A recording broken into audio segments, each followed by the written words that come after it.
στας νύχτας της σιωπούς, χέλης χρόνης της δουλείας.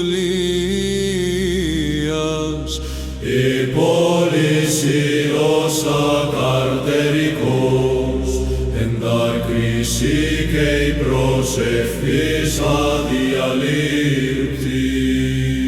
Ελιαή του χρόνου, εν τη πυρίτες μνήμης, η βασιλεύουσα ημάη δόξης Καθρίνου τχεμαχέρα. Διπροφητικός, σιωπόσιτα Υιός στοιχή, πάλι χαρδί αληθινού εγνώρισε, και ο άνεμος ψιθυρίζει, καλημέρα του φωτός εγγύζει. η αγαριά σας τραπεί εν δυνάμει το ουρανού, Και ο βασιλάς εκ τους πέτρας ο αναστήσεται ζω.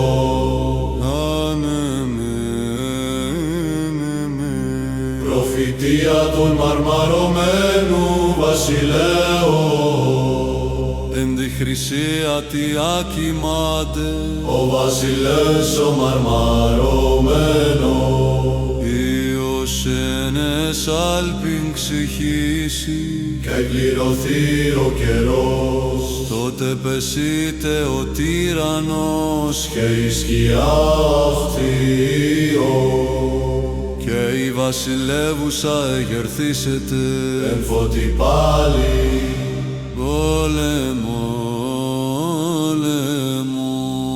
προσουγαλία το μαρμαρωμένου βασιλέως, Εν τη χρυσία τι άκυμάται, ο βασιλεύς ο μαρμαρωμένος, Υιός ενες άλπιν ξηχήσει, και εκπληρωθεί ο καιρός, τότε πεσείτε ο τύραννος, και η σκιά αυτοίω, και η βασιλεύουσα αγερθήσετε, εν φώτη μάλι, τελικός αστραπή.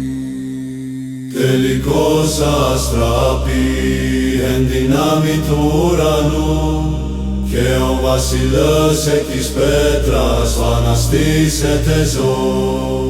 Και ο Θεός έχει πάλι, Την βασιλεύουσαν και χαρά μεγάλη πληρώσει την οικουμένη.